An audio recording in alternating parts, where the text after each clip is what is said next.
Hello, my friends. Welcome to episode 86 of Prof and Dev Play Games. I am the Professor Larry, and over there is the Dev Anthony, who is a little obsessed with Persona 5. A little bit.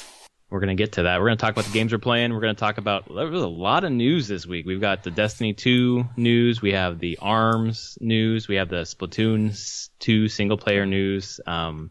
Some crazy NPD, Witcher, and then the stuff we're playing, basically Persona 5, Diablo 3, and Injustice 2 for me. So that's going to be our show today. But we're going to start with this reveal about Destiny 2. So I guess I kind of want to get a rundown of what they revealed, and then we'll kind of get into what we thought about it. All right. So, I mean, first big thing, and we were watching it and everything, got the gameplay trailer, cinematic trailer, just kind of... This, more than the last trailer that came out and everything, felt like it set tone, at least. Like, yep, this is the basic story for the game, this is the tone of the game. It didn't try to push the funny as much. Right. I thought it had a better balance of the serious and the funny as well. Yes. They weren't doing the whole, like, hey, look, it's Nathan Fillion, as much. He's funny, you like him. Which, the first thing that they ever showed just came off to me a little bit too heavy-handed in that. This Malcolm Reynolds all over again. Yeah, this was much better in the, like, as you said, balancing the two and right. Setting that. So, I know my biggest news that came out of this that had nothing to do with the game itself. You're going to get into how they're going to deliver it on PC? Yeah. If for people that are listening who haven't known, they're going to use Blizzard's Battle.net as their PC marketplace, which they believe this will be the first non-Blizzard game on it. And that's huge. Activision does own Blizzard. Activision is only publishing Destiny, though. So how this all worked out, that they're using Battle.net, is kind of shocking, but it will not be on Steam, it will not be anywhere else. It will be on Battle.net, so that Activision won't lose any revenue to anybody else. Right, because when they're selling the digital PC copies, Activision gets all the money doesn't go. Yeah, there's no cut that goes to Steam or some other third party. Nope. And it's like, wow, this has taken a long time. It's about time. This is a good game to start it with, and I'm out of all the news of Destiny and that whole game, that piece, the Battle.net piece, as a developer, is kind of the biggest shocking news. And why does that shock you, or why does that? I mean, it basically, I feel like it's a shot at Valve, at Steam, okay. Going like, Activision is a slumbering giant. Really, they've kind of just haven't dealt with their own marketplace ever. They're just like, right, nope, Call of Duties, any of our big games, we sell those through Steam. We don't do it ourselves, and if, let's say in a few months, they say, oh, guess what? The next Call of Duty in the fall, its PC version, yeah, you get that on Battle.net as well. It will not on Steam. If I don't know if they're going to go that far, that fast, but I feel like this is a big sign saying, hey, we're actually going to compete directly with Steam. Yeah, I wonder if it's easier to say that they'll do this with Destiny because Destiny has never been on PC, as opposed to Call of Duty is all over Steam. Just seems like an easy step right now because they're not taking something away from someone versus if you don't put Call of Duty on Steam, you're actually taking that away from people who buy that on Steam, it seems. Yeah. The days are numbered, I think. Oh, yeah. I agree. I mean, EA doing the stuff with Origin, it hasn't really worked out badly for them at all. Right. No one likes Origin, but it hasn't really stopped people from buying EA PC games. So, and Battle.net is honestly a much better piece of hardware than Origin. So, it's weird. And it's weird that they're calling it Battle.net still, considering they just rebranded it as the Blizzard launcher. Right. But they call it Battle.net still in all the press releases and everything. So, we'll see. But beyond the game and everything, that was huge to me. That, like, this could be actual competition for Valve. Which... maybe the days are numbered for a digital monopoly. And I think that in the end, doesn't that work out for the consumer, having more competition? It could. It could also work out in the fact that right now, these games are going to sell, and then Activision's like, well, we don't have to discount our stuff. We don't have to do anything. Right. If you're going to buy it, you buy it here. But we'll see how that competition works, like if it's worth it or not. But digital, like delivery of digital goods kind of throws a lot of kinks into what the normal economics of selling consumer products actually is. It changes. There's no really supply issue. Right. It changes it quite a bit. The economics are just weird. And I think we're still working that out. Like, and I also think it's kind of ties into the pre-order issue where people, when it's physical media, particularly Nintendo games, I guess, want to pre-order because they want to guarantee that they're going to get that game. Yep. But with digital, it's never going to sell out. Nope. So there's not really any incentive to pre-order, but people are still kind of in that mindset of pre-ordering digitally. They want their special things. Yeah, you get that thing, basically. Those lines of code, those bits. Well, yeah. Well, playing Injustice 2, I'm kind of like, I wish I had pre-ordered because I would have gotten one more character for the same price. You mean the complete game? Basically, I guess. I'm sorry. I saw the different breakdowns of the Injustice things, and I was like, oh, so what you call the the collector's edition? There's like a special edition that had multiple extra characters. Yeah, there's one. Like if I pay an extra $40, then I get the next 3 DLC drops, which is 3 characters each. But even if you do that, you still don't get the Brainiac or Darkseid. It's kind of weird that you don't get those included. It's a little weird. It seemed very piecemeal in that regard. Yes, that is a little strange, but the base game is so feature rich, it kind of doesn't matter to me. But we'll get to that later. Yeah. So in terms of Destiny 2, the thing that stood out for me the most was the looking for group, basically the guided games. Yeah, Party Finder.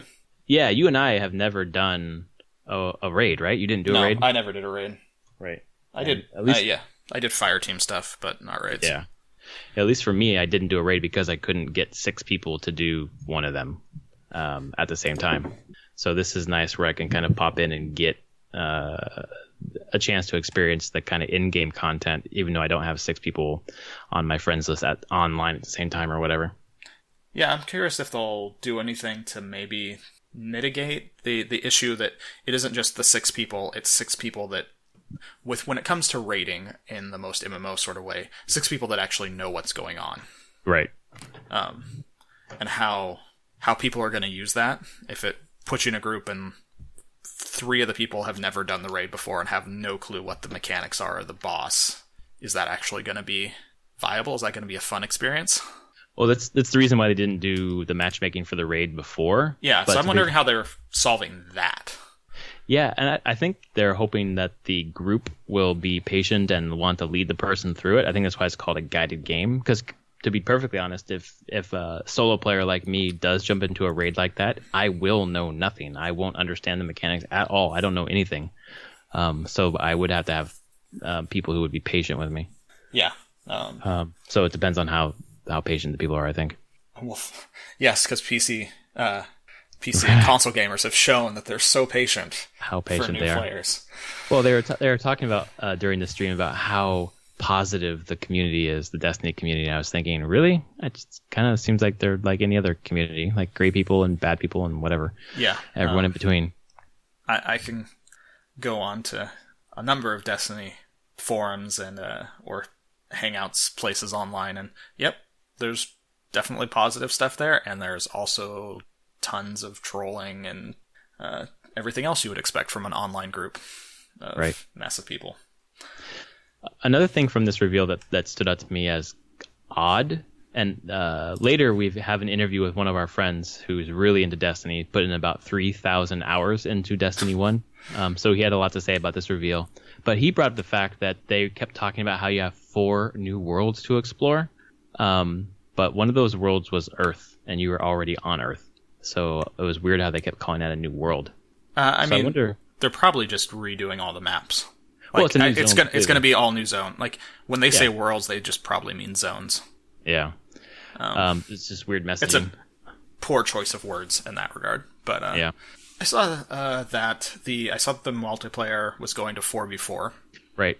Which I don't I never really had a problem with 6v6, so I'm not sure what 4v4, like why. Yeah, I'm not completely sure either, unless that... I mean, you're dropping out, at that point, 4 players. In some ways, it's going to push player skill level higher. A good player will do better in a 4v4. I wonder if it also makes the matches shorter. Oh, definitely would make it shorter. If that's what they're going for. Yeah, and I expect smaller maps then as well. Slightly smaller. Right. Just keep everyone more tightly controlled. Right. Yeah. What else did we... I mean, it's still the same 3 classes, but all with new subclass. New subclass, or the only subclass to start now. They'll add more later. I don't know. Yeah, because they didn't mention any other subclasses, so I thought, is this an addition to the other ones, the old ones? We should actually say this wipes all your progress. This is all new. This is completely brand new.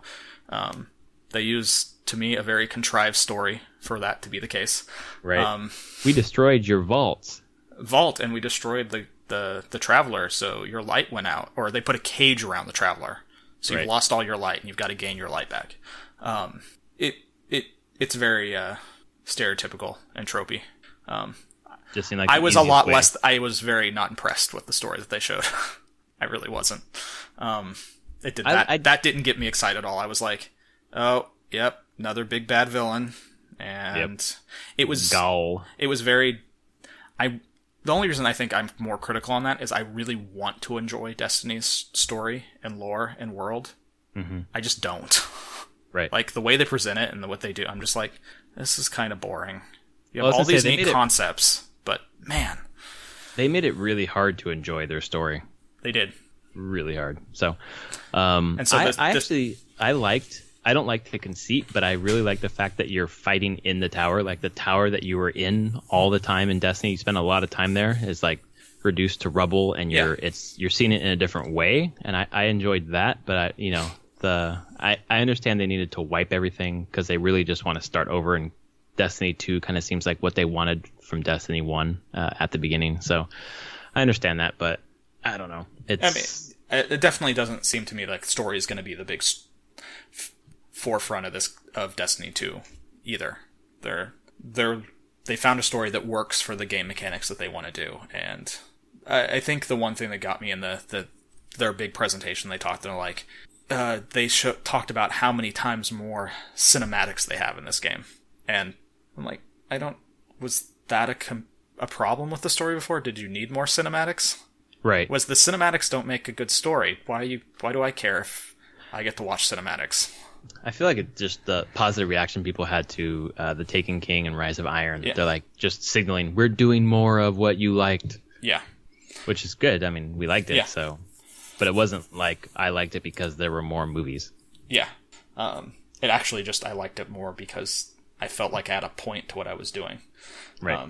So I don't want to sound too negative on everything. Like, the story part was just kind of like, okay, this is kind of, doesn't seem to be any big twists here on that part.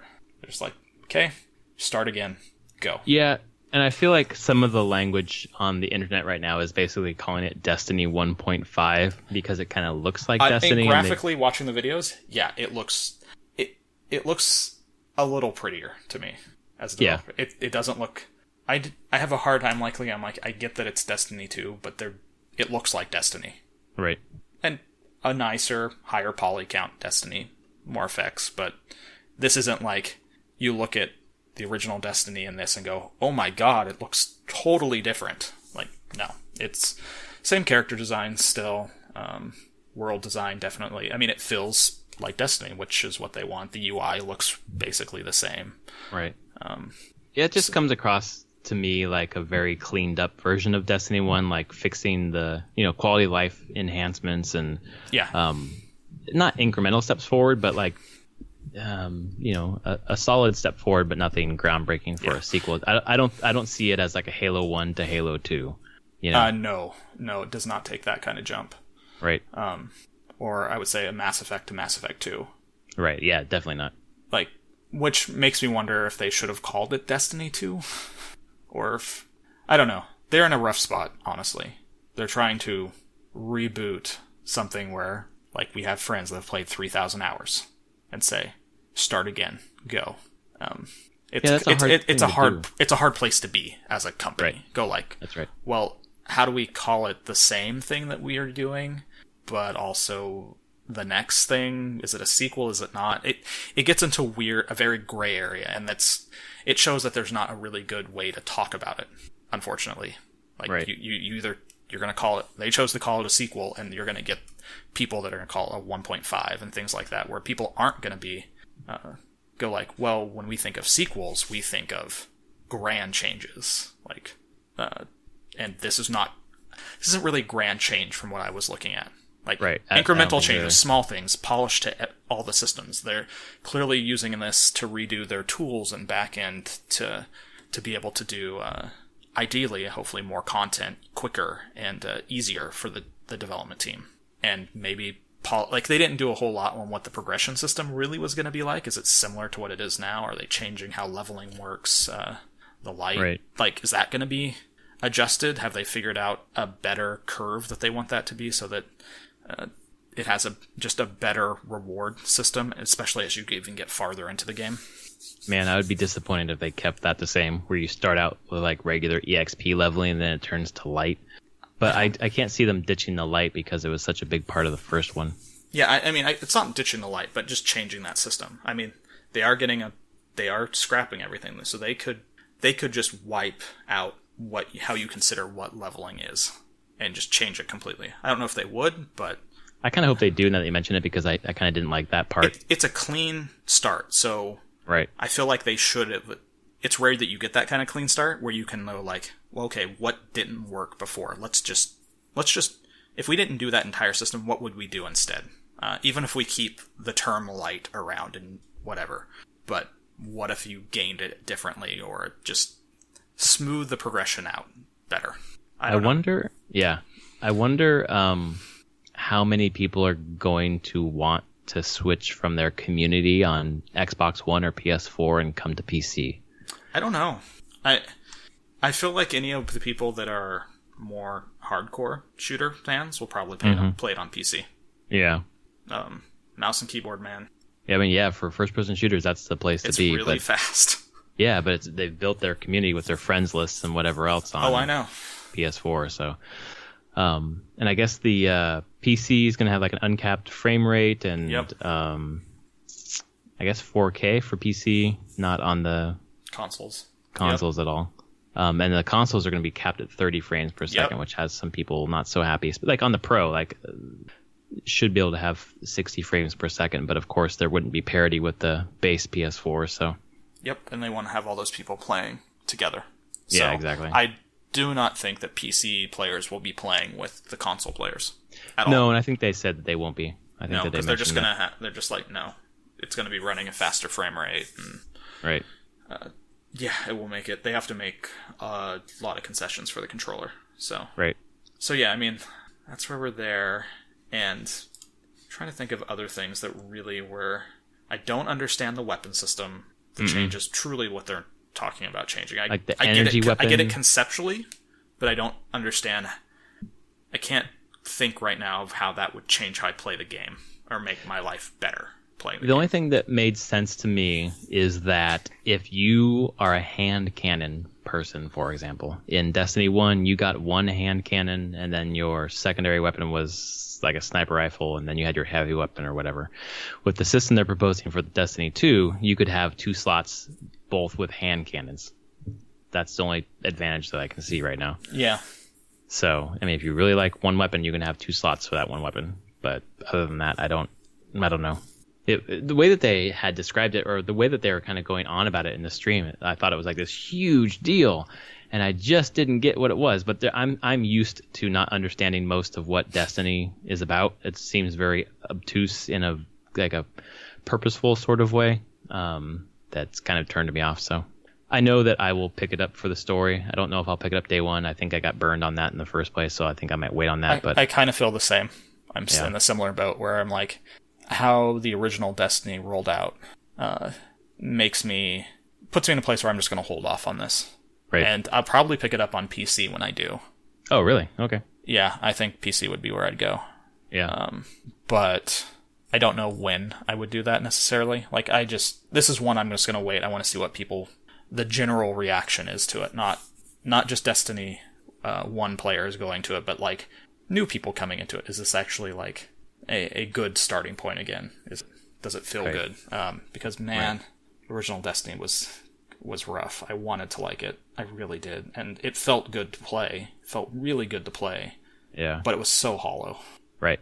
Exactly. That's even the later expansions that everyone thought were great, and I thought were good. I felt they were hollow as well, because once you kind of got through the story part, there was not much to come back to, and it just felt obtuse. I guess that was the thing that I saw mentioned, and I've seen a couple people kind of upset with online, is they mention a line where they say, including a raid. Yes, one raid. Is it only one raid? It is only one raid. Seriously? Yes, just like the first time. I think you would at least make 2 or a couple. Like, just, you're going into this now knowing kind of what expectations of players and stuff. Having 2 raids from the start would have probably been a lot better. Well, I think you've got the issue where it seems like Destiny 2 is going to be content light, and then they're going to do these small expansions. So they have this model where they put out new content every 3 to 6 months and get you to pay more for it. And they got you to pay for these emotes and all these dance moves or whatever in Destiny 1, and then they're like, yeah, you don't get to bring those along with you. You paid for those, and you threw your money away now because you can't bring them forward. I think that the monetization model for Destiny is a little bit. It's a business. They're here to make money, but I think it doesn't respect the consumers that much. Just because they have those things ready to go for the expansion. And I feel like from looking at what I saw during the stream, it's going to be like Destiny 1, where it seemed like there should have been more in the base game. Yeah. So that's a concern. Yeah, that's why I'll just wait. Maybe they'll have more to show as we approach, and when the beta comes out and people kind of get a better idea of everything that's going to be in there. Yeah, I think that's right. I think it's fair to say that I'm skeptical now, but they could bring me around with more information, but the event didn't give me enough information for me to say yes, I'm in. I definitely got excited with the story. Like, I really liked that opening mission, basically. Yeah. But we'll see. I think that's where I think I'm at as well. I just want to wait and see now. They've got this out. The PC thing is huge on the Battle.net thing, and we'll see where this goes. It's going to be a big game. September, when then Call of Duty in November? Right. For Activision? Yep. Okay. So they're going to have a pretty good fall. They are going to have a good fall. And hopefully, I assume their servers will be able to handle it all. We'll see. In terms of player count, adding PC players in. But the servers are peer-to-peer. Are they actually peer-to-peer? Yes. The PCs, there are no dedicated servers. They're peer-to-peer. Holy crap. Yeah. So there are people who are like, okay, they're like, nope, there are no dedicated servers. I'm not buying this for PC. No, there are no dedicated servers for PC. Weird. Okay. Yeah. Oh, man. So it's peer-to-peer, just like the consoles. Yeah, but the thing with consoles is it makes it much harder to actually cheat on a console. Yeah. PC, man, peer-to-peer, I fear that cheating might run rampant. Yeah. Wow. Okay. Yep, people were pretty. The way that it kind of played out with this reveal was like, here's all this great flashy information, and people were like really excited, and they started digging down into the details, and they were like, wait, what? No, what? Whoa. And one of those was PC, no dedicated servers. Okay. So, also, there was news that they weren't going to put Destiny 2 on the Switch, but I think we all kind of assumed that. Yeah, no, someone I asked them. that would not be happening. Yeah. But if you out there in the audience are just like hungering for Destiny 2, at the end of this episode, we have about a half an hour interview with our friend Travis. We all went to high school together, and Travis, as I mentioned in the interview, is the best Destiny player in the world that both you and I know in person. This is likely true. Both the caveat that we both know him. Exactly, that we both know in person. Okay. So there you go. So let's move on to the news section of the show.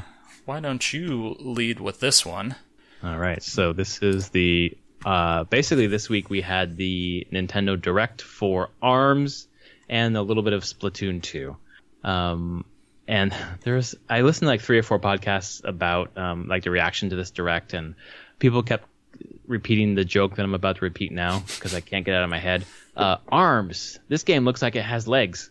Oh, Oh, it's so terrible. I should edit that out. That's just bad. Well, yeah. What's the timestamp? 35:56. It's pretty bad. So Arms, we're up to 10 characters. They revealed, I think, 2 more in this direct. There's Kid Cobra, which is like a snake-like character, and then there's Twinell, I think her name, or something like that. Yeah. Yeah. So basically, her there it is, Twintel. Yeah. She has her hair is turned into arms, and then she fights with her hair. And then Bark and Bite, which is basically two people together. It's almost like Rosalina and Luma, where Rosalina's fighting, then you can send Luma off to do something or whatever. So we're up to 10 characters now, and it looks like there's more coming. And they promised free updates for the future, just like Splatoon had originally. And there are just so many variations of they showed new like glove types. There's something like 8,000 variations with all the glove types and all the fighters. They showed some of the modes. There's the one-on-one fight mode, team fight mode. There's like a volleyball mode. There's a basketball mode. Did you see the basketball mode? I did. It is hilarious. Like all this, like there is more content that they were showing here than I was expecting from this game. Yeah, absolutely. Well, it's Nintendo stuff where it's like we have this base game, and let's use this base game mechanic and do something weird with it. Like Mario Kart, they did battle mode. Yep. Here it's like there's a grab mechanic, so you grab your opponent, and as soon as you grab them, then you throw them toward a hoop or you dunk them. Yeah. So fucking weird. There's a 1 versus 100 where you're basically like a horde mode kind of thing, I guess. Let's see, what else is there? Oh yeah, they're having a global test punch like the Splatoon 2 global test fire. So I think it's next weekend, the 26th, 27th, Memorial Day.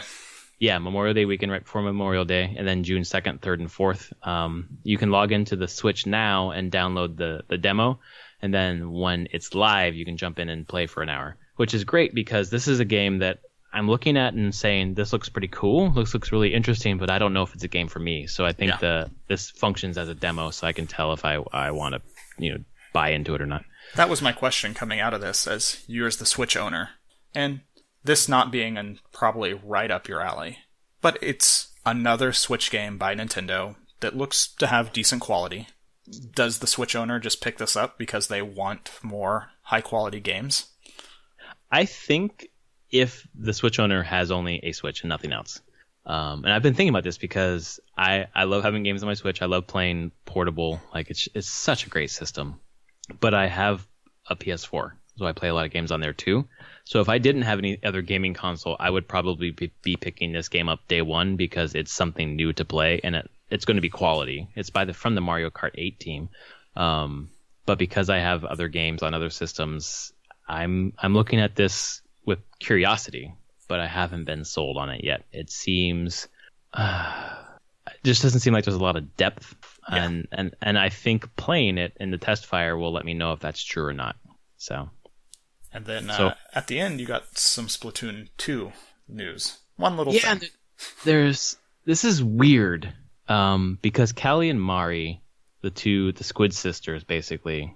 One of them is missing, and it was after like one of the I forget what they were called with Splatoon 1, but you like chose a side. Right. I can't remember what those things were called, but you chose a side and you battled throughout the weekend, and then one side won. Well, the result of that last one, where it was Callie versus Mari, is that Callie left, I guess, and then it seems like she's the bad guy from the promotional materials. It looks like she's like the enemy in this, or like the bad guy, or something. There's some like dark turn happening here, which is a little crazy.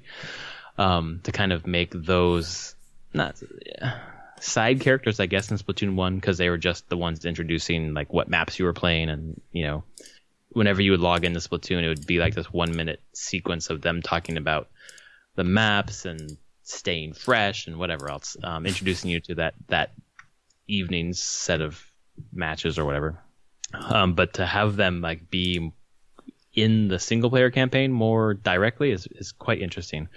Splatoon 2 is 100% like day one I'm getting that game. Wait a second. I would get that game day one. We'll see how I'm feeling with Baby. Yeah, that's right around that time. Exactly. But this would be a game that I would get day one. ARMS, not sure, but they both look good. I mean, this is a good year for Switch. With Zelda, Mario Kart, ARMS, Splatoon, Mario. Like Nintendo doesn't need anything else this year, and that's a really, I think that's a pretty strong slate of games. And then they're going to add Fire Emblem Warriors and whatever else. Yeah, I think they've set themselves up for, at least on their front, on the first party titles, pretty strong for the first year. Yeah. Well, and you've got third parties now who are like, whoa, geez, we'd really like to have our stuff on Switch. Like, yep, you probably should have jumped in on the beginning, because I feel like the people who did early are reaping the benefits. Oh, they totally are. So, yeah. So... Oh, last thing. There's a Splatoon 2 Switch bundle. So you get like these neon-colored Pro Controller. Right, yeah. Okay, so neon controllers. You get the Splatoon 2 bundled with the Switch. I think it's Japan only. And then there's also a Splatoon Pro Controller, which I think is all regions, which is basically colored, like the grips. They're colored, neon colored, which is pretty cool. I think if I wanted another Pro Controller, I would probably get one of those, or it just tells me that they're going to theme their controllers for other properties, which is good to know. It's Nintendo. They wouldn't pass up the opportunity to do that. Speaking of passing up opportunities, and then not Legend of Zelda smartphone game. This is from Wall Street Journal. So we've now had now I can't read it off Wall Street Journal. I could before. Oh well. You got like the first paragraph there. Yeah. But this has been on a bunch of other news sites as well. It kind of came out of their talk over in Japan, earnings calls and everything. But they're what we have. We've now had Super Mario Run. We've had Fire Emblem Heroes. I guess Pokemon Go in a side way. Miitomo was their first one. And now it looks like, especially with Fire Emblem Heroes doing so well, we're going to be getting a Zelda phone game. And they have Animal Crossing coming out this year as well, I believe. I thought that was the next one. Right, it's Animal Crossing next, and then the Zelda one after that, apparently. And with the success of, when you look at the comparison between like Super Mario Run and Fire Emblem Heroes, and the amount of money that Fire Emblem Heroes makes compared to Mario Run, do you think they would ever do another premium? Nope. I think they're going to do free-to-play. Yeah, and I'm like, what the hell would a free-to-play Zelda be? And boy, would that not be a decision, a creative director, designer on doing that. Holy cow. Yeah, I mean, I don't know enough about the mobile market to even hazard a guess about like what it might look like. Like my favorite mobile games are like the Go games, like Lara Croft Go, and like those are. I think I bought those actually, but they were cheap. They're premium. Were they free to play? They're not free to play. Yeah, exactly. They're premium, but they were only like $5. Yeah. So I think if Nintendo, like, either they go premium, quote unquote, where it's a $5 game. I think that's more palatable for the smartphone audience than a $10 game. Yeah. I don't know what it looks like. You're buying new levels? Yeah, I don't know. I'm like, is it a completely different take on Zelda? I mean, are you building Hyrule? I couldn't even hazard a guess. I don't know. Like I said, I do not envy the person that has this job to try to figure this out, what Zelda looks like on a phone. Animal Crossing I can totally see. Oh yeah, it fits into free to play perfectly. It works. Zelda is one that I'm like, wow. I don't know if they do free to play. Maybe they do, like you said, upfront, $5, $10. I don't think they would do it at $5 though. I just don't. I don't think they would value Zelda at $5. Yeah, so they basically be saying we think it's valued less than Mario. No, I don't think they go back to premium. I think it's going to be free to play in some way, and I don't know how they do that. Yeah, so this is just something to keep our eyes out on, and maybe they'll surprise us. I mean, they have good designers there, and maybe someone there has figured out how to crack this and give us that Zelda experience, the exploration, that feeling on a phone, but with some form of free to play element in there. Well, this has been a year where Nintendo has surprised us, so I think that's likely. Speaking of surprises, here's a Steam key, a code for a game that I won't tell you what it is. So it's even surprising to me. Yeah, surprising to you. 6ZM0N7MDFCIV5I6. And that is a key that you can redeem on Steam for some game. So good luck. Enjoy that. And then for you, there's one for you over Steam, over Skype. You can redeem that game. That one's for you. Really? It's like Christmas, just giving everyone game keys.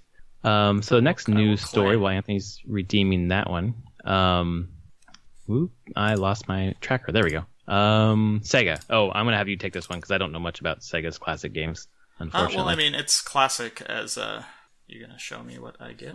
Come on, Humble Bundle, show him what he gets. I'll go that way. SteamWorld Heist. Yes. I did not have that. Yay. I thought that I did not have it, and then I bought a bundle with it, because I was like, yay, I get to get this game, and I already had it. I'm like, oh, okay, then I'll give it to someone. But I couldn't give the key. It said I can only gift it to a friend, so there you go. Well, thank you. You're welcome. Enjoy. Yeah, so back to our Sega thing when talking about Nintendo. Now, Sega, in their earnings call, talked about kind of reviving some of their older games series. They've seen some of that, like this article talks, they brought like Bayonetta and Vanquish to PCs, and that's done well for them. Really kind of look back into what they need to do with Sonic would be good. I think there's still some nostalgia for Sonic. I don't think they've completely destroyed it. Yeah, a good Sonic would probably go a long way. Yeah, but I mean, they have their Virtua Fighter games, House of the Dead, but the thing I linked that has the picture there, I want a new Jet Grind radio. Oh my god. I've heard so many people talk about that game. Crap. I have no idea what that is. Really? You were completely out of the the market during that time. It was Dreamcast was the first one, which was it Dreamcast? I think Jet Set Radio was Dreamcast. It was Jet Grind Radio in the US. So what's the premise of this game? You are a group of graffiti artists in like a semi-realistic Tokyo, and you skate around on inline skates and you tag different things, and then there's like and it's not just skates, it's like magnetically powered skates. So you can stick to rails and do all sorts of really crazy things, and you're trying to like zoom around levels super fast, do crazy tricks while tagging things really fast and collecting spray paint to tag and avoiding cops and other people trying to stop you. Okay. It's such a cool game. Yeah, it was Dreamcast was its original thing, and then there was a sequel. What was the sequel on? I have the sequel. It was on Xbox. Jet Set Radio Future. Oh yeah, that's the one I've heard about. And I have that on Xbox. I had that on Xbox. Like, that was one of the main games I got an Xbox for. Yeah, these games, I have a lot of nostalgia. I haven't played it at all recently, but man, did I have a ton of fun with those. Just really strange platformers in some ways, like really fast platformers. Kind of, when I say that, I'm like, wow, it's kind of like the modern day equivalent of a Sonic. It's a 3D platformer thing that's just all about speed. It's all cell shaded, crazy cell. Like it was like the first really Jet Set Radio on the Dreamcast was one of the first cell shaded games. Like just super distinct looking at the time. You would never get it confused. You'd never get it confused for a different game. Well, I like the choices that that kind of art style choice people made back in the day, because those ones I think they endure more than their contemporary like polygonal kind of art styles. Supposedly, it looks like Jet Grind Radio, the first one, came out on Steam as well. Oh, okay. So that's the one you were talking about. The Jet Set Radio in Japan, right? They're both in Japan. They're both in Tokyo. Oh, I guess I meant like released in Japan. Like, the name of it in. I think they eventually, I think, just went back to calling it Jet Set Radio. And I don't know why originally it was called Jet Grind in the US, but I think they just were like, screw it, we're just going to call it Jet Set wherever now. So Jet Set Radio is on Steam.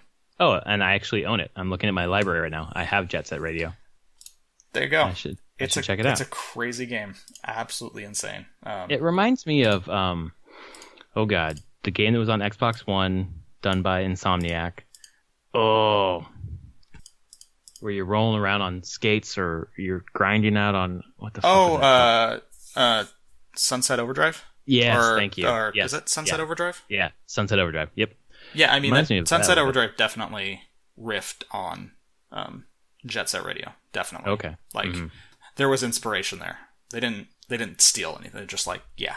Yeah, no, I wasn't implying that they stole it, but yeah. There's something that looks similar there. And the music in this game was amazing. It was very kind of like a rock hip hoppy kind of thing. It was really cool. Music played a big part in it. So style. It was a very stylistic game. I highly recommend anyone who wants to go back and check it out. I mean, it's $8 on Steam right now. So. Yeah, I'm going to download it after the show and check it out. I don't know how well it plays anymore. I do remember it being kind of frustrating. Like, it's definitely one of those games where it's just like sometimes the controls just, you're like, oh my god, this is going too fast. I'm so unprepared for everything going on. But in general, you think it's a good thing that Sega's going back to their back catalog? I think it's good. They need to. I mean, Sega does have a lot of good games, a lot of good nostalgic properties that, if they could put out new good things, would be really exciting for people. Yeah, I guess we'll see this year with Sonic what they do. I don't have high hopes, unfortunately, but I know. I've never played a good Sonic game, and I don't know if a good Sonic game actually exists. So I don't know if we're trying to like recreate. What do you mean? I like the older ones, the original 16-bit ones. Did you? The ones on Genesis? Yeah, I played. I definitely enjoyed the first couple of those. The one I played the most was on the Sega CD one. Sonic CD. Sonic CD was a pretty incredible platforming game because every level had 3 versions, and you could get fast. You could basically do the Back to the Future. You could go fast enough and hit a gate, and you could go into the future or to the past, and there were future and past versions of the levels. Well, that's pretty cool. It was a really neat concept, and you could do crazy things with it. But that's really the last one I really enjoyed. There was a Dreamcast ones that were kind of weird. Mm-hmm. And the Wii U ones were weird. Yeah. Let me tell you. Yeah, when they decided to start taking Sonic into the real world, that just got kind of strange. Yeah. Poor Sonic. Yeah. Something that's not poor are the people who are selling all these consoles and games, as noted by the NPD. So the April NPD numbers came out, and Nintendo did beat PS4 and Xbox One, selling the most consoles in the month. And they only sold 280,000 Switches in North America in the month of April, compared to the 980,000 or so in the month of March, which says that, yes, indeed, they do have a supply problem. Yes. They could have easily sold another million if they had them, and they don't. They're getting into the stores. It's almost like an event when Best Buy or Target or Walmart or whatever, Amazon has them. They let people know the day before, and it's just like everyone's just clamoring to get there to get the system. And there are markets elsewhere in the world that seem to have like a surplus of Switches. Like I keep seeing like Polish stores with Switches and Finnish stores with Switches and even Japanese stores. So just keep in mind, folks, that these are region free. So if you were desperate to get a Switch and couldn't find one here, you could import one if you wanted to. That's a good point. I don't know if people would want to, but some of those sweet, like the Splatoon 2 bundle, I imagine Japan will be getting some bundles that we won't be getting eventually. So it's something to keep in mind because it is region free. You could import those. Oh, definitely. That is a really good idea. I haven't done it forever. My original Game Boy Advance was a Japanese Game Boy Advance. Really? Yeah, they just had a color in Japan that I wanted, and it wasn't really that much more expensive than a US one at the time. Well, that's the thing with the importing now. Like, if you just go onto Amazon Japan, and I think your account has to have like a Japanese account or a Japanese address or whatever, but you can figure that out. There are guides online how to do it. It's really not that much more expensive to import it. Yeah. The shipping costs are not that crazy. So in terms of the software sales from NPD for April, number 1 was Mario Kart 8 Deluxe. Number 2 was Persona 5. Number 3 was Legend of Zelda Breath of the Wild. Number 4 was MLB The Show. Number 5, Recon Wildlands. Number 6, Grand Theft Auto 5, which just will never die. Nope. Mass Effect Andromeda. 7. Number 8, NBA 2K17. Number 9, Overwatch. And speaking of never dying, number 10 is Call of Duty Black Ops 2. Not 3. Not 3. 2. And that's because it came to back compat. And I guess that means people went and bought that on... Physical. Yeah, physical. Because that doesn't have the asterisk next to it. That is physical exactly right. copies. That's right. Black Ops 2. What the hell? I can't even imagine you can find it.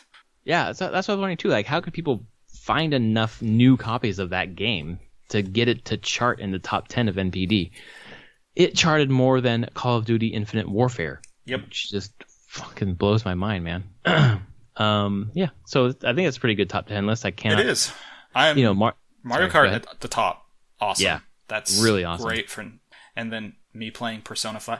Holy crap. The top 3 are all really amazing.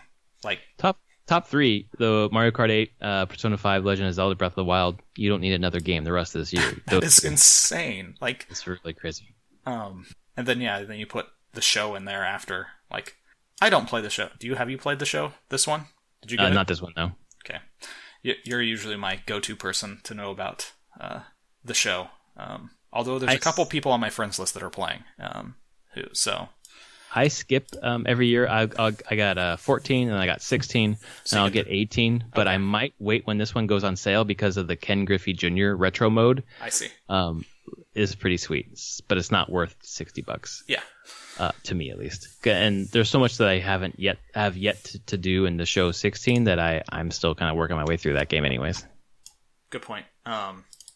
Yeah, this is a really honestly uplifting list for me as a developer just because of how diverse it is. Yeah. Okay. A lot of good stuff is selling here, new stuff. We'll get into it as I'm playing Persona 5. The fact that Persona 5 is that high, holy crap. This is not a game I would not expect this game to have that huge of an audience. Like, it should be a niche game. Yeah, it should be. Right. Kind of the same way that I felt like The Witcher 3. Like, the first two were kind of pretty niche fantasy games. Like, not huge popularity. With the right circles, sure, but not going to really be charting or anything like that high. But then three just broke through that glass ceiling and was like, nope, this is going to be one of the biggest games of the year. And so I kind of feel that way. Like, there's been a couple games this year like that, like Persona 5, Nier, same way. Nier for sure. That have just these really, really niche games that have shown that they've like had some popularity in the West before, but not like this. Yeah. So, and then the Nintendo just being in the top 3. Holy cow. Yeah, it's nice to see them be back on top for a little bit, and just it's nice that even though they were supply constrained, they were still able to top NPD. I'd like to see them topping NPD in the next 6 months from now, and we'll see if that actually happens or not. But people who want a PS4 or an Xbox One at this point probably have already bought one, so I don't know. Yeah, that's interesting to see the breakdown too of Wildlands was the best-selling game on Xbox One. If you scroll down this thing, yeah, you see the Xbox One list, the PS4 list, and the Switch list. But Mario Kart 8, Breath of the Wild, Undercover, 1-2 Switch. Yep. 1-2 Switch is above Puyo Puyo Tetris and Bomberman, and what the fuck? But okay, look at this, and it says something that the top-selling game for Xbox One was Wildlands. In that there's nothing on Xbox One. Yeah, I look at that list and it's just kind of sad. Yeah, it's Wildlands, Andromeda, GTA 5, Overwatch, Forza Horizon 3, 2017, Infinite Warfare, Lego World, Siege, and For Honor. None of those. There are no exclusives on that list. Versus you go over to PlayStation 4. No. Well, Forza. Oh. Sorry. You're totally right. Is the exclusive one. There's one exclusive on that list. Maybe Lego Worlds. I don't know if that's exclusive right now or timed. It's a world-building Lego game that's been on the PC for a long time. Yeah, I thought it was also on Xbox One. Maybe not? Okay. I thought it was also on PS4, I mean. I haven't checked, actually. I didn't know if it... I don't know. man. Yeah, and then it's the PlayStation 4. You have Persona 5, the show, Horizon, Kingdom Hearts. Yep. There's 4. One, of course, like the Nintendo Switch, almost all of them are exclusives. Yeah. Of course they are. Yeah. It's just an interesting thing of going like, well, we see where all the exclusives are going right now, and which studio has a bunch of games coming out. So, another sign Microsoft needs to show the games. Well, someone was at some podcast I was listening to last week was they posed the question, who which company does E3 matter the most to this year, Nintendo or Xbox? And they posited that it was Xbox. Because Nintendo's got its own momentum right now, but Xbox kind of has not much going behind it right now. And I tend to agree with them. They need to change that. That's the whole thing. I've talked to other friends around here, and they're looking at the Scorpio, and they're very clear that it's like, it looks like awesome hardware, but I need to see the games. Yep, I need to see why is this exciting? Why do I care about it more than just a piece of hardware? Right. And so we'll see. Like, yeah, I would agree that even looking at this MPD list now, like, yeah, next month. So what? We're 3 weeks away from E3, something like that. 2 weeks. Yeah, it's June 13th. Yeah, 3 weeks. Yeah. Holy shit. So yeah, this is the point where Microsoft needs to hit hard. They need to show something that just wows audiences and being like, I want to play that game. Exactly. And not just I want to play that game looking more pretty than on the PS4. This isn't about pretty. It's like, get me excited about a game. Yep, that I can't play anywhere else. Yeah. Yeah, I don't know if they have that. We'll see. I am looking forward to the Scorpio coming out around Black Friday because it means that the Xbox One S prices will be really low, and I will, if they get super low, I'll probably grab one. Just because I have to get that Xbox library back, and if it's cheap, I'll probably be enticed to pick it up. We'll see. No, you'll be in Babyland at that point. You'll be like, what time do I have for any of this? No, you're probably right. I think my priorities will change pretty quickly. And then when Netflix gets a certain series, my priorities will change again. Oh, yes. And apparently, Netflix is adapting Andrei Sapkowski's novels about this one guy. He kind of travels around, kills monsters. He's a little gruff. The Witcher. They're making The Witcher into a TV series for or quote unquote TV. Yeah, it's some production company. Plattage Image is the company doing it. Netflix is financing it. So this is insane. I was not expecting this. No, me neither. But I am so excited for this, and I do love the articles that are like that has come out like updates. CD Projekt Red has no influence. I'm like, of course they don't have influence. Oh my god. Yeah, no, it's not an adaptation of the game. They're actually based on a series of books, and that's what the games are based. Everything's based on the books. Right. Well, and it's good for Sapkowski. Yeah. Sapkowski, who can probably make some money off this now. At this point, yes. This is where he probably is very happy that the video games have done very well, because now it's given him a leverage to option his books off now. Exactly. So that's good. So I am super excited, though. God, give me this right now. When I didn't realize until like a week ago, because I heard about this for a while and I was really excited about it, and I realized it's an animated series. Oh yeah, that doesn't surprise me. I mean, it makes sense considering the source material. Yeah, that doesn't stop my excitement over it though. Not at all. Absolutely, I'm not saying that as a negative at all. I didn't think about that, and I'm kind of glad that it's not live action, because I think it would cost a lot of money anyways. You'd have a lot of CG. I have a feeling like. I've heard people like, "Oh, it would need a budget like Game of Thrones," yeah, and you're not gonna get that. That's right. That's what it would seem like is the Game of Thrones for Netflix, and it's not. There's no way they could put that much money into it.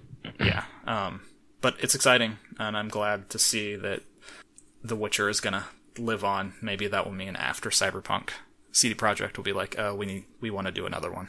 Oh, please! Like we're done with this. This is the last one. And then this is when it blows up. Like, there's no way they're walking away from that series, no matter how much they thought they wanted to. Maybe they wouldn't do a new one. Maybe they would do an enhanced versions of like the first and second. Well, that'd be awesome. Like, just update some of those. Maybe they don't. They're not interested in continuing the story. But either way, I can't see them never trying to keep those games in people's minds. So yeah, I just always thought like I believe them when they say this is the end of Geralt's story. I feel like Witcher 4 is Ciri. Like, it's Ciri the Witcher. Yeah. Which would be great. So I'm in. Yeah. I'm way in. Absolutely in. My friend is playing through Witcher 3 right now. He's in the last DLC pack, and he sent me a frantic message over PlayStation asking me how to beat Detlef the vampire. How do I do it? He's just enthralled. He loves that game so much. This is the first time through? First time through. Yep. Nice. Yeah. So any viewers or listeners who have never read the books, they're good.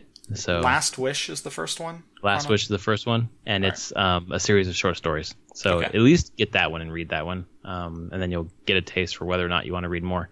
I should add that to my library queue. It's good. Yeah, if you can get a hold of it. It's a quick read. I read it in a couple of days. So yeah, certainly well written. That takes us through all of our news. Wow. Yeah. So now we're into what we're playing. So let's start with the big one, which is yours.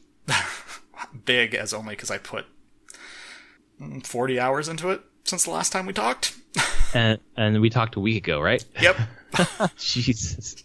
I've been staying up really late, and we're going to get done recording, and I'm going to get all this stuff processing and for uploading, and I'm going to be playing again, because I am so invested in this game. So invested with the characters, the side characters, everything. Like, enthralled. I have not been this enthralled in a while. Like Zelda, I was enthralled, and now this.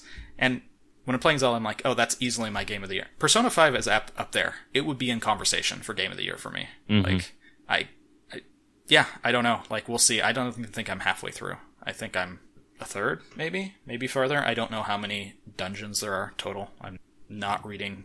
I haven't read any spoilers, so wow.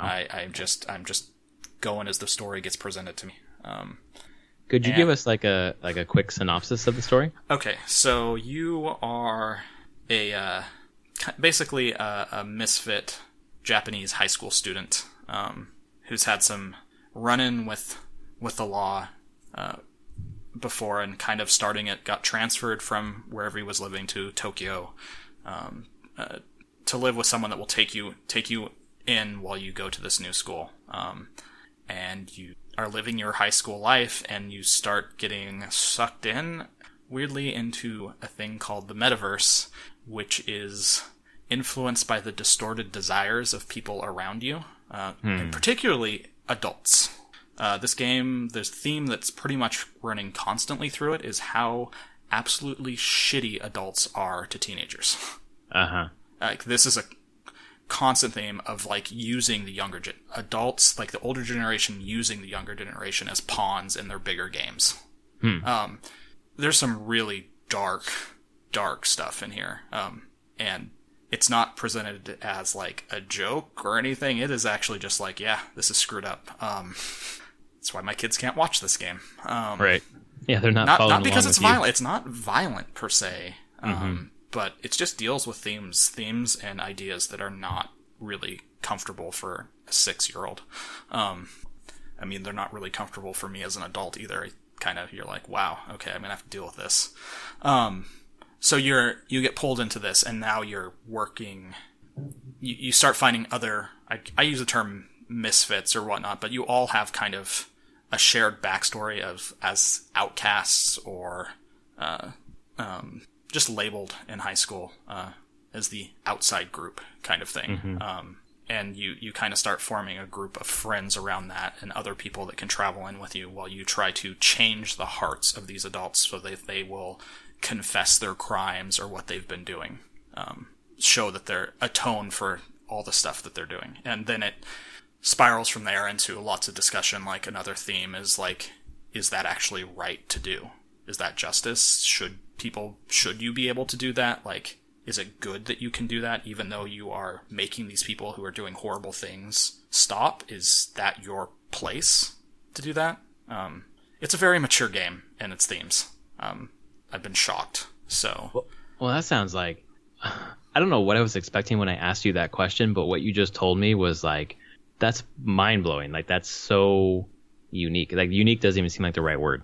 Yeah, I mean, it's a totally unique game. Like, I've never played a Persona before, and I've now done a little research to at least know that this is a pretty standard theme. Like, this is a long-running kind of theme. The adult thing in this one is pushed a lot farther. But it always deals with typically high school students. And right. There's some commonality to that, I think, that we can all just associate with the harshness of high school in some ways. And be right. like, you can... It's really easy to connect with the characters from that standpoint. Right. And beyond that, like, so you're doing that, and you have limited time during the day. Like, typically you have to go to school, and you have some time after school, and you have time at the evening. And you can do stuff during those periods, like, typically after school and evening. That's your choice, and you can hang out with, you have friends, a bunch of different friends that may want to hang out with you. You have to choose one, and hanging out with them furthers your connection, the story, and you get benefits on the mechanic side in the dungeons and the more JRPG turn-based combat. So yeah, you have to, it's a JRPG that has a finite number of days that you can actually play the game, and you're not going to get to do everything. So every time you're presented with a choice of what do I do, there's weight to that choice. And I feel bad for the people who want 100% that game. I think supposedly you can do it in one playthrough if you do it precisely. You gotta follow a guide, though. Yeah, Exactly. Most people I hear can do it in like 2. You could 100% it. Although, like, after now being farther in, I went to the IGN review. It's got reviewed at 9.7 at IGN, and like the guy talked about, he had played when he was doing his video part of the review. He was on his 3rd playthrough.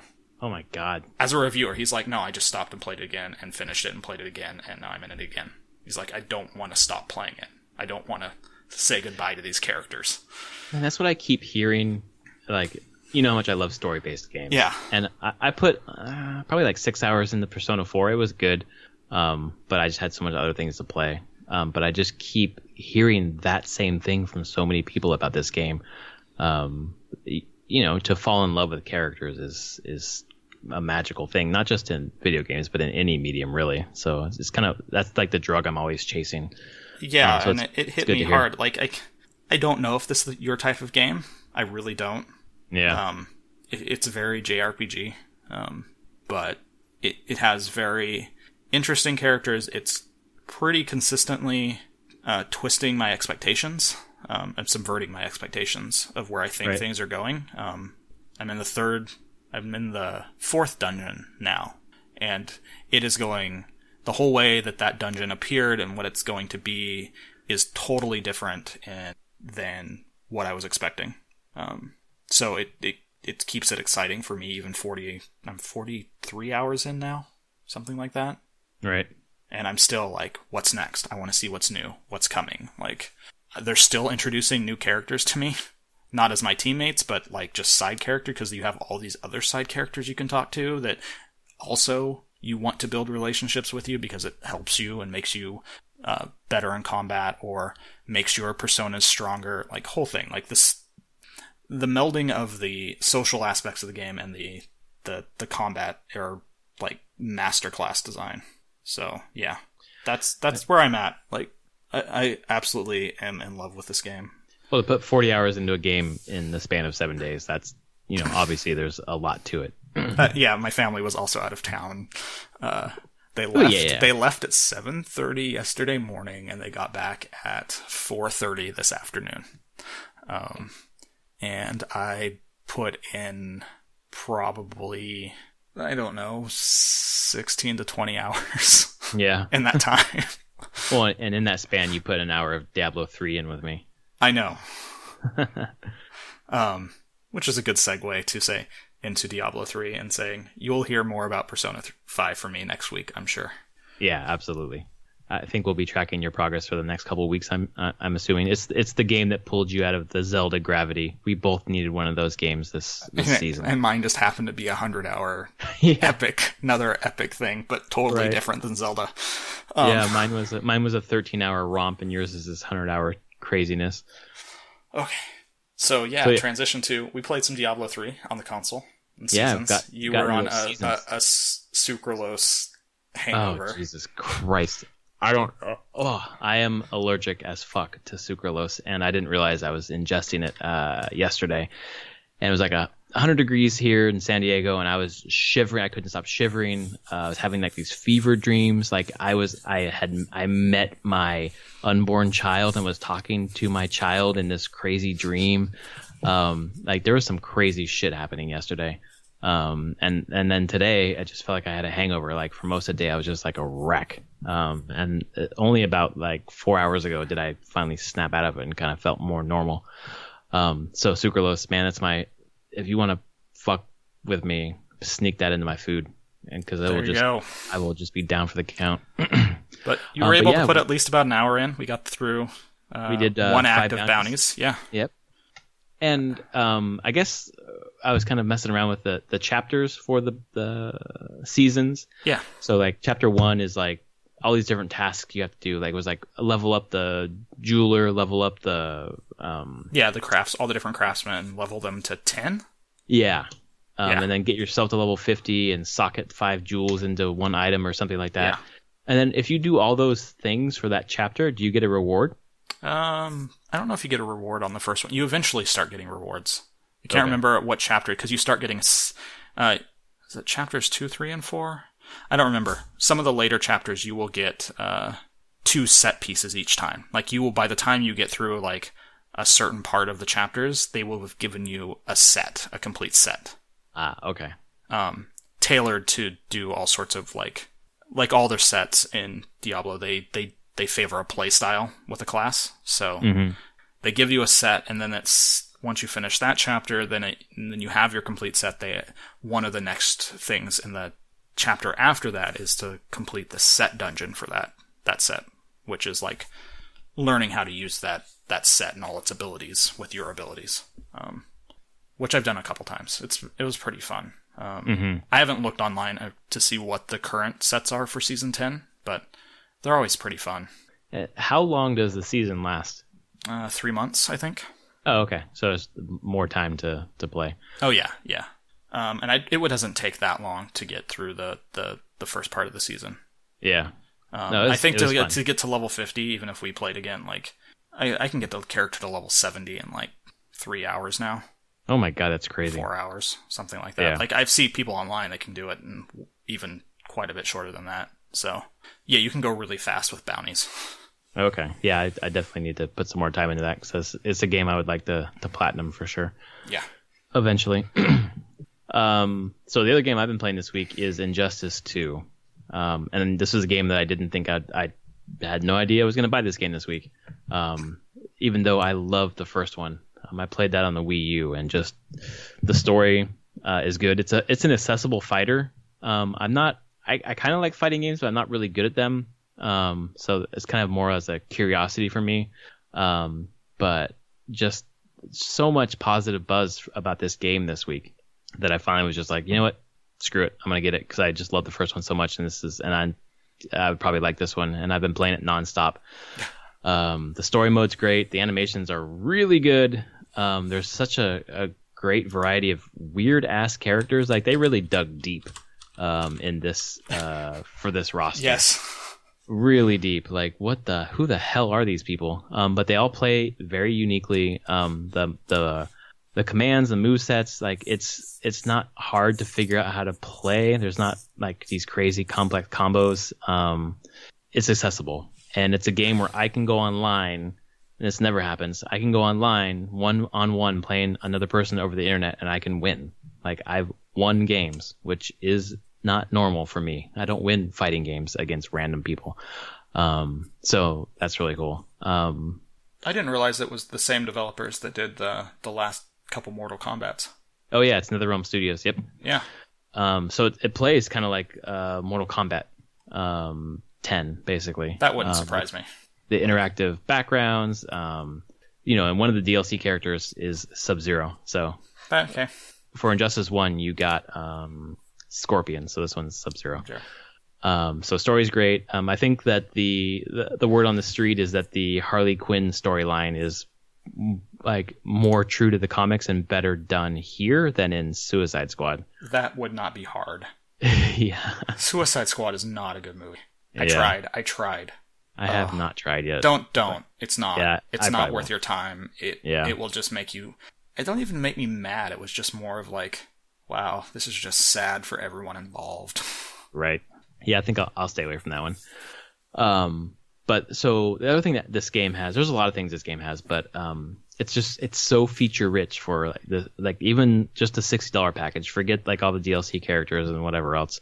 There are so many characters in the base game, and then so many modes. One of the modes is called the multiverse, and you go in there and there's like 6 or 7 different areas where you play against different AI characters. It's kind of like in Mortal Kombat, the towers, where you went to a tower and you fought up the tower. Each, you fought 20 players, and at the end you get the cinematic story. So they have that. You can get these cinematic stories for all 29 characters. Or you can play just these. It's almost like bounties. You play 3 or 4 characters, or 4 or 5 characters, and at the end you're getting a bunch of loot boxes. You're getting a bunch of rewards. But the weird thing about this game is that you can level up your character automatically. So you can load out your AI character.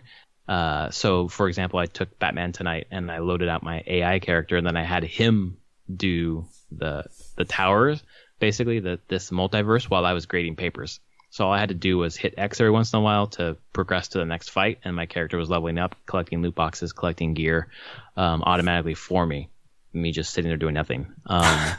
So I'm not sure why it's there, but I actually really appreciate it because I have other things to do, but I still want to level up my character, so I can passively do that.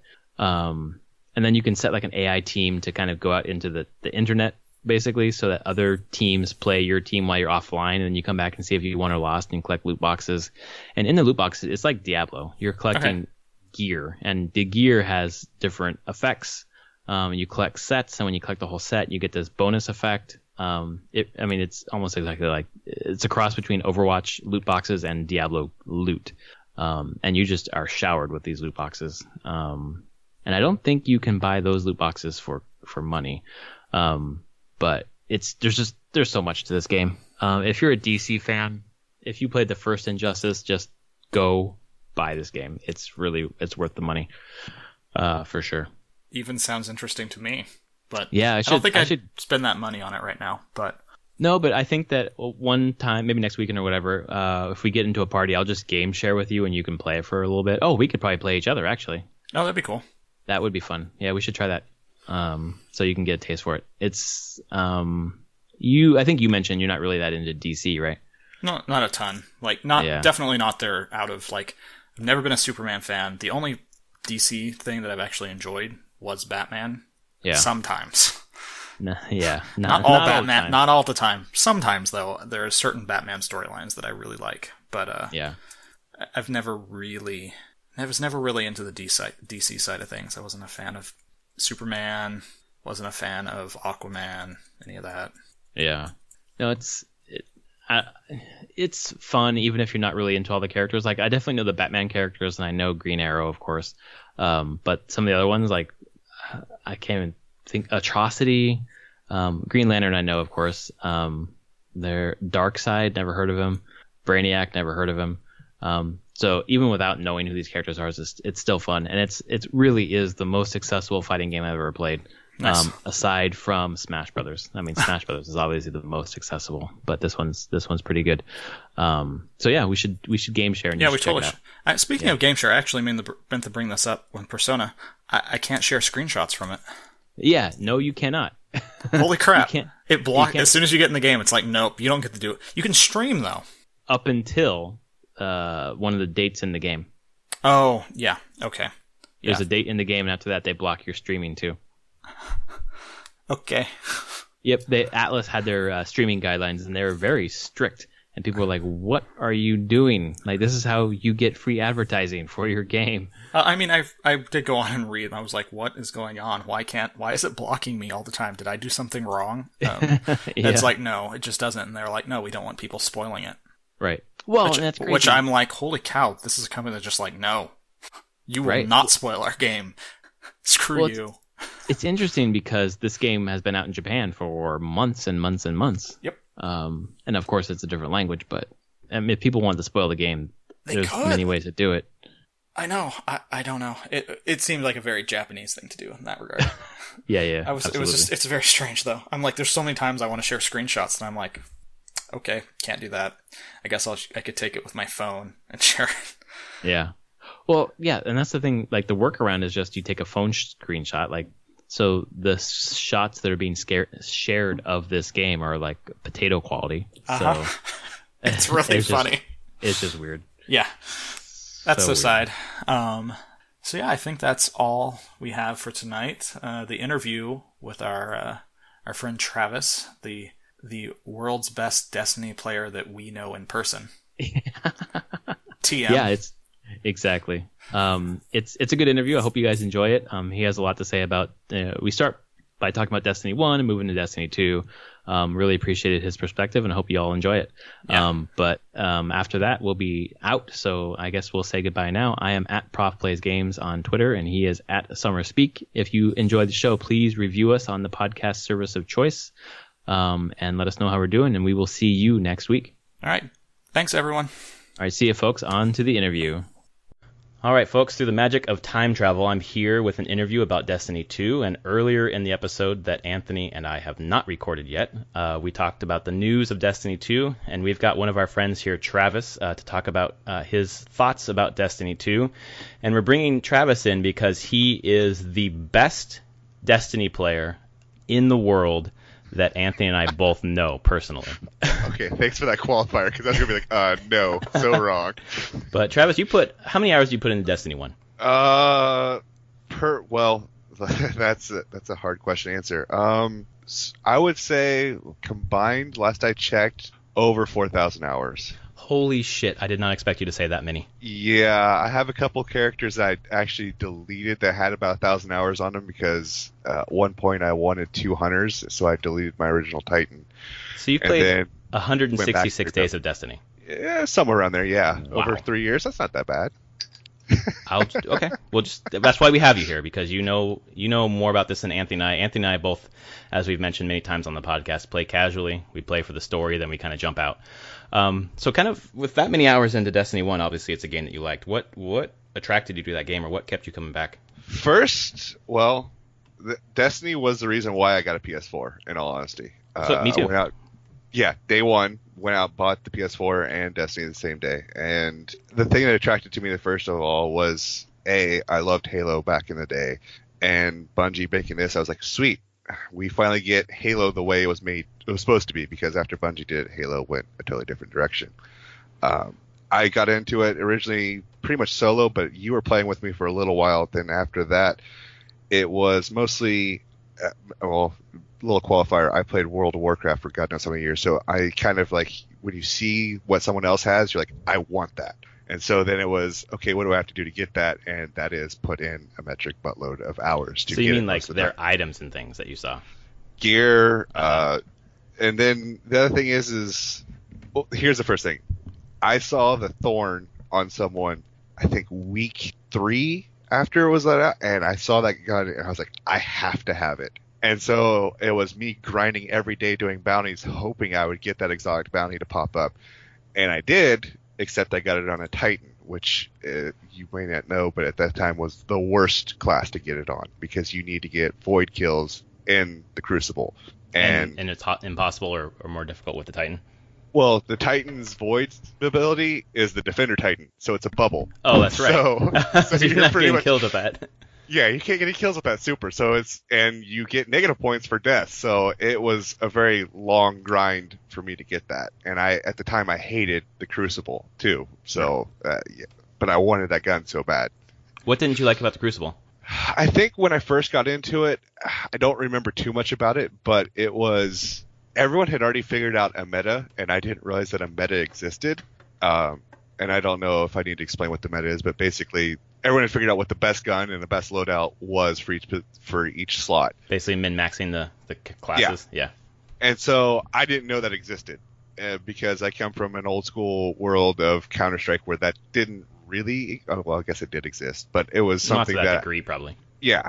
So, I walked in, it's like 2 seconds I walk in a corner, I drop dead. And I'm getting like a 0.02 kill death ratio, which is really frustrating. So I kind of swore off the Crucible for the first 6 months that Destiny came out. But the Thorn Quest forced me to do it, and I actually got somewhat good because you have to have a better kill death ratio to be able to do that quest. Right. So after that, that kind of helped into the game when all my friends started dropping off, because I had friends that started it when Crota came out, and then it was full on raid with my friends, and then they all started dropping like flies because there's no more story, there's nothing left to do. So I turned to the Crucible to keep me going. So once all of us dropped off because there was no more story, you started doing the competitive multi. Yeah, because there's only so much story to do. That's right. And once you've done it all, you're kind of like, yay, I'm doing the same thing over and over again. Right. And a lot of people don't like that, but I come from the world of like World of Warcraft and EverQuest, where I'm fully used to that, and I think Destiny brought in a lot of players that weren't used to that. So you weren't doing like the strikes over and over again?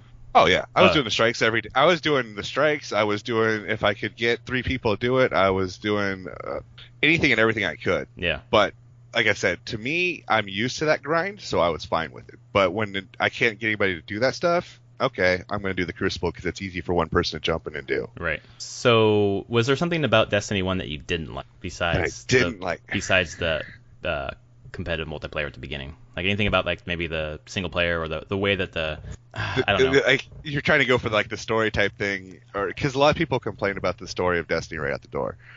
I didn't mind it. I thought that it served the purpose that it was designed for. Could it have been better? Oh God, yes. Could have been worse. Exponentially worse. Yes, it could have. But so to me, it was more of a means to an end. I was a little bit disappointed from Bungie because, like I said, Halo, they created this huge epic, this amazing story, and it felt like they kind of phoned it in a little bit with Destiny. And I will admit, and I'm kind of along with a lot of other old school players, that we feel like, I'm not going to talk for the entire community, but from what I've seen from everyone talking, because I'm in with the community to some degree, it was like when Taken King came out, I was like, okay, now this is what Destiny should have been when you released it. That's right. That was mainly that was the most common comment, I would say. Yeah, because now it's like, now I feel the weight of the story on me for the first time. Why did it take me a year to get to this point? Right. Even Rise of Iron, I thought was even. I think Taken King was the best expansion, but Rise of Iron was pretty strong too. I fully agree, and I think Rise of Iron just built upon what Taken King had done. Exactly. And they needed that. But then I feel like the common complaint from the community was something like, okay, this expansion came out, there's this new stuff to do, and I burned through it in a week and a half, 2, and then I'm kind of dying from. Is that something that you come up against? I didn't come up against that. Again, I guess the way I look at this is kind of the way I always looked at when I was playing World of Warcraft. It's the same thing, dude. Like even there, you get a new expansion. It was like sweet, but it's the same thing, just with different graphics that you already have. Right. That's the reality of the situation. Right. So when you're trying to do this, and Blizzard had an easier time with WoW because it's for just the PC. They don't have to worry about, does it work on a PS4? Does it work on an Xbox One? That adds a level of complication that's not there for Blizzard. So it's a little bit easier for them to that level. So for me, it's like, okay, yeah, you can blow through all the content in a week, 2 weeks, but that's only if you're like hardcore playing, 12 hours a day.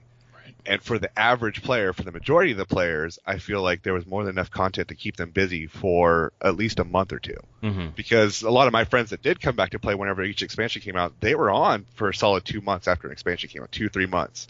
And it wasn't about till month 3 that you started to see them start to fall off again. Yeah. When the expansions came out, I was always on for about a month, and then that was, I'd do the story, then I'd do some, I forget what it's called, you get the beacons on the planet and you're roaming around completing those, like the patrols. Patrols, yeah, exactly, patrols, and then I actually liked Crucible, even though I wasn't that great at it. But I really hated the quests tied to the Crucible because I was not good enough to do them. Okay, so that's Destiny 1, kind of gives us a foundation for your thoughts about, I think it was Thursday's reveal of Destiny 2. So you had a chance to watch that, I think, that night after. What were your initial impressions of all that info? So my first impression right out the door was during the day at work, I watched just the little trailer that they showed everyone. Uh-huh. And like everyone else in the crowd, I got really excited. And then when I watched the actual Twitch stream later that night, I would step back. I was kind of like, so what you're telling me is I'm basically getting a slightly updated Destiny. All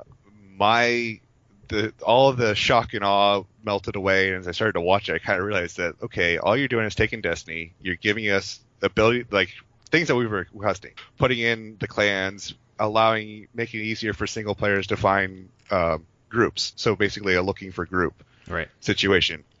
And a few other little tweaks that they're doing to make it seem different, but overall, I'm just like, it's the same thing, just a little updated, which isn't necessarily a bad thing, but I'm not one of those people.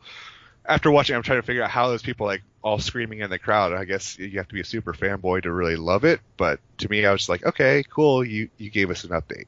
Well, I think that you touched on it, the same thing that I thought too, and maybe they did in the audience, that initially it's like, wow, this is really cool. And then you get more time to reflect and you think, wait a sec. It kind of kills the hype a bit. Yeah. Like the first thing that I know, I was all stoked because I saw the new subclasses, and I started looking at it. I was like, wait, the Dawn Striker for the Warlock is the Sunsinger. It's the exact same thing. Just what, like, instead of throwing grenades all over the place, you're throwing, like, swinging a sword and fire flies out of it and hits your target. Right. Same thing. And for, I can't remember what the Hunter subclass was. The staff. Yeah, but it's the Blade Dancer. Right. It literally is, except he does little flips and stuff as you use the ability. Reality whoop-de-doo. Right. So there was one thing I wanted to ask you about was the European Dead Zone, which is the new location in Destiny 2. Yeah. That's kind of like the ruined, like, Eastern cathedrals and things like that. Guardians make a new home outside of their tower. So Jason Schreier over at Kotaku a couple years ago reported on the fact that was originally in Destiny 1 and they cut it because it couldn't run old generation stuff. And then this week he said again, like, this whole zone here was actually scheduled for Destiny 1. So if that's true, it kind of lends more credence to the fact that this is really just an update to the new game. And I wonder how you feel about, like, them taking content that they cut from 1 and putting it into 2, if that's true. If that's true, initially I kind of want to get frustrated with it, but the reality is they're probably not the only publisher to do this. Mm-hmm. I'm going to assume that all the big name publishers do it. It's just, unfortunately for Bungie in this situation, they got caught. Right. If it's true. The flip side of it is I think I kind of mentioned this to you when we briefly talked last night, but to me, the other thing that was really annoying about the European Dead Zone is everything that they say says, 4 new planets. No, Earth is not a new planet. We've been on Earth. You're just giving us a new zone on Earth. And you're giving a zone that we should have had to begin with. Right. So it's just kind of like, why are you telling me this is a new planet when it's really not? Just admit it. Like, hey, we're giving you 4 new areas. Like, that would make sense. Well, and the stuff they showed of Essus, I thought looked like Venus. I think it was Essus. I can't remember which one, but yeah, one of them, I can't remember which one it was, but I remember that. One of them looked very much like Venus, just color changed. Exactly, right.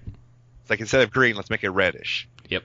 Yeah, it's just that kind of sticks in my craw a little bit. This stuff should have. I think it's just the age-old argument with Destiny. Like, these expansions should have been in the base game, and this should have been blah blah. Like, we don't know what should have been because we're not making the damn game, but it just feels like an incremental step forward. And maybe, I know they're rebooting, so you're not going to get any of your weapons or exotics or anything from the first game. It just kind of feels like this is what they wanted Destiny 1 to be, and they're just trying to reset.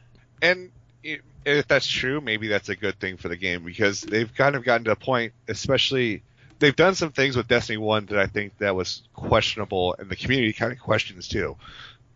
Weapon balance, for example. They weapon balance to the Crucible, but whatever the weapon balance on Crucible carries over into the PvE realm, which is not right.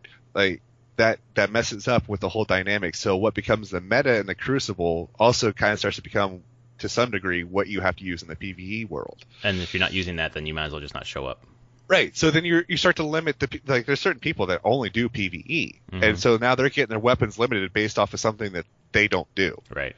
And that's not really fair. So maybe, like, this is a way for them to reset that and maybe look at it and say, hey, we're gonna tweak weapons for the PvE content and separately PvP content. I would hope. I don't know. And maybe that's what they're doing with the new way of doing it, saying the new weapon system, saying, hey, there's the kinetic, there's the power, and that way you can equip 2 handguns in your primary and secondary slots if that's what you want. Maybe that's how they're going to address that issue. Yeah, because then you end up choosing between one or the other, and if one is the best, then you never use the other. And I feel like you're limiting how, like in Diablo, it's another loot-based game, but Diablo, you're constantly flipping through things, and like so many things and you, like with Destiny 1, I felt like because I didn't have a Galahorn, I was like behind everybody and could never catch up.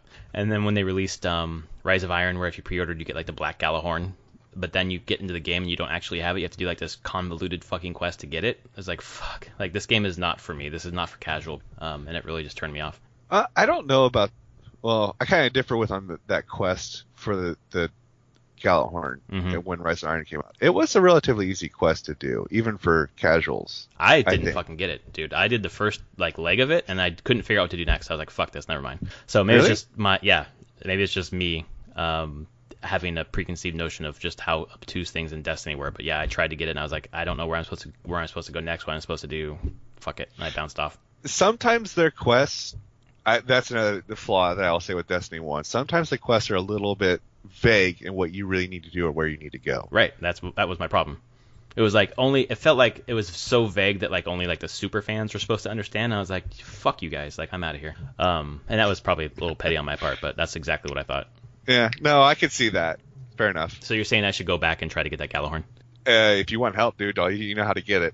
I installed it last night after we talked a little bit. I was like, maybe I should go back to Destiny 1 because I love the gameplay. Like it fucking feels great. So maybe I'll go back and get it. Like I said, you need help. You know where to find it. maybe I'll give you a call.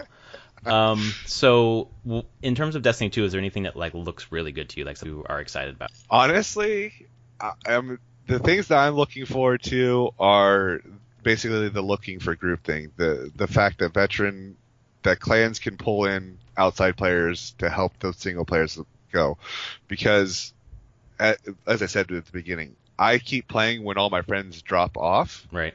So I love doing the raids. I don't care if I have to do the raid 20 times. I enjoy doing them because it's just fun each time for me because I'm always trying to get something out of it. But after 3 months, if I still haven't gotten my item, my friends have dropped off, I'm solo. So now this gives me the ability to be like, hey, let me hook up with a clan that needs one more and keep doing those raids by myself.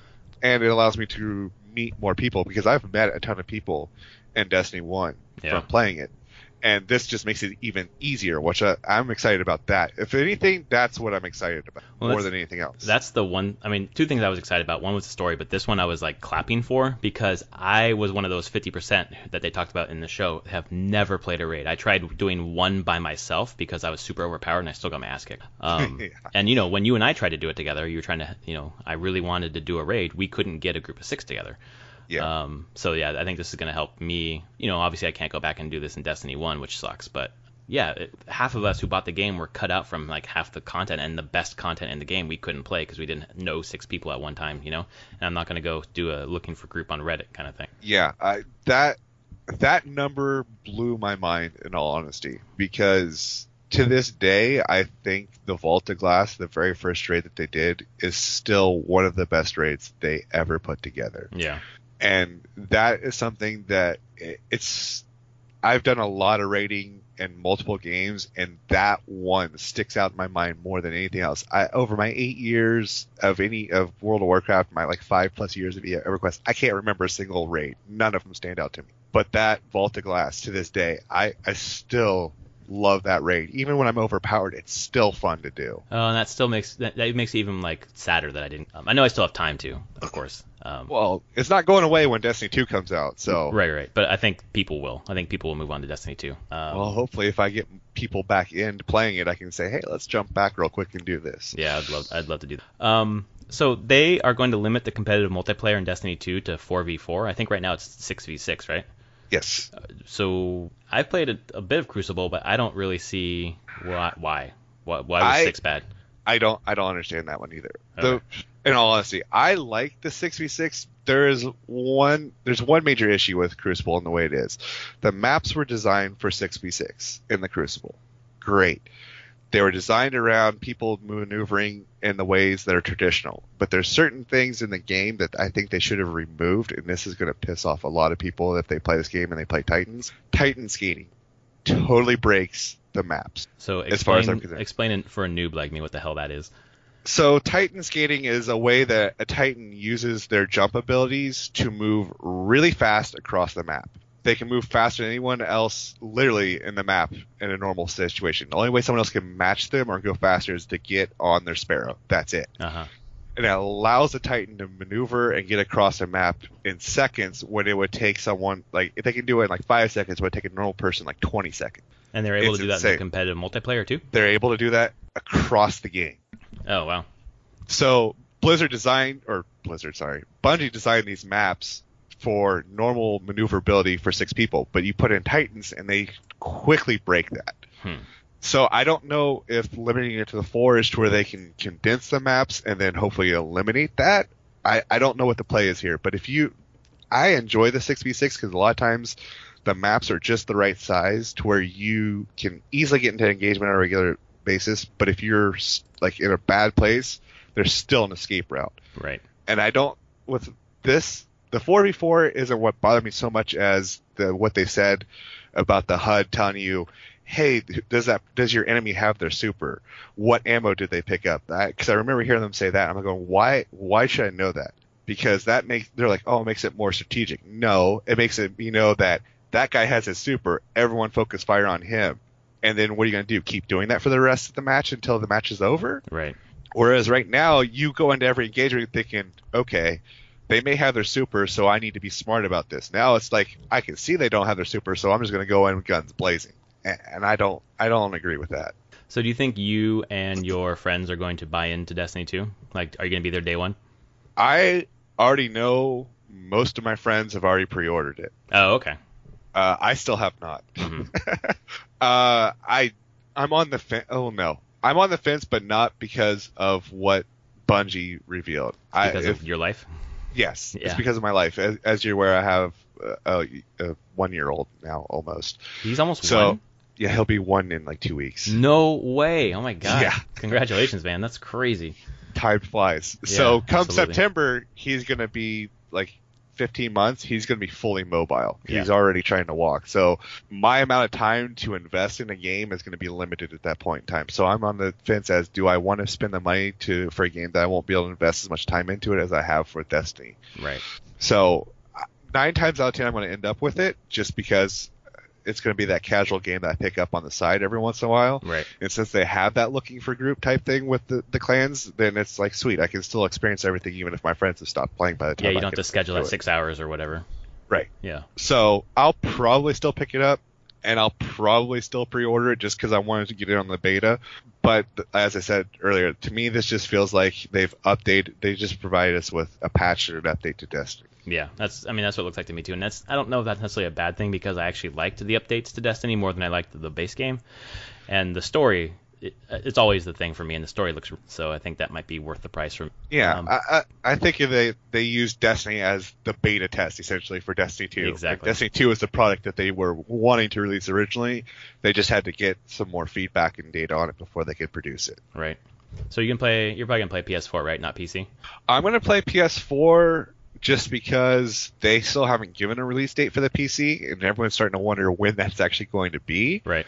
On top of the fact is I love keyboard and mouse, but for all the extra stuff, I'm trying to figure out where I would assign my buttons, and I'd probably have to use like my Razer mouse that has a bunch of buttons on it, and Right. then map everything to the buttons on the side of the mouse to be fully comfortable with it, which isn't that big of a deal. All my friends are going to be on the PS4, and there's no being a cross-device play, so I'm like, Right. okay, I might as well just do the PS4. Well, yeah, Razer's even putting out like special Destiny stuff, which basically looks to me like a regular mouse, but they put the Destiny logo on it or something. Yeah, they do that all the time with just about every big game. Yeah, that's people buy those. Oh yeah, they did it with they've done it with Blizzard games. They did it with Diablo Yeah. and all that stuff. Okay, any last final comments about Destiny 2? Anything that we didn't talk about that you wanted to bring up? The only thing that you mentioned the story. The only thing I'm going to say about it is my only fear is don't put too many cutscenes in it. Oh, okay. Yeah. Like, I'll admit that D1 was severely lacking in story in that area, but I'm like, I don't want my first hour gameplay to be 15 minutes of play and 45 minutes of watching cutscenes. Well, they did say during the reveal that they have way more cinematics than ever before. So- Right, which is why I was a little bit worried, because there's been games that I've had before where it was literally the first hour was me spending the 45, 50 minutes watching and 10 minutes playing, and I was like, okay, I'm out, I'm done. But not a Bungie game, right? Like, No. yeah. So they were talking about it for theirs, yeah. Yeah, so I'm hoping they do kind of what they did with Halo, because that was it was a nice balance. Right. So if they do that, we're good. But if they do some of the other things that I've seen other developers do, I'm like, oh god, please no. Cool. Well, if anyone in our audience is looking for someone to play Destiny with on PS4, do you want to share your PS4 name? My PS4 name is Shagmar, Shagmar. I'm not on as much as I used to be here the past couple of weeks, but I'm still on quite a bit. All right, folks. Well, there you go. Thanks, Travis, for being here with us to talk about Destiny 2, which is a huge gap in the knowledge base for Anthony and I. So thanks for filling that in. Anytime. All right, man. See you later. All right. Bye. Bye.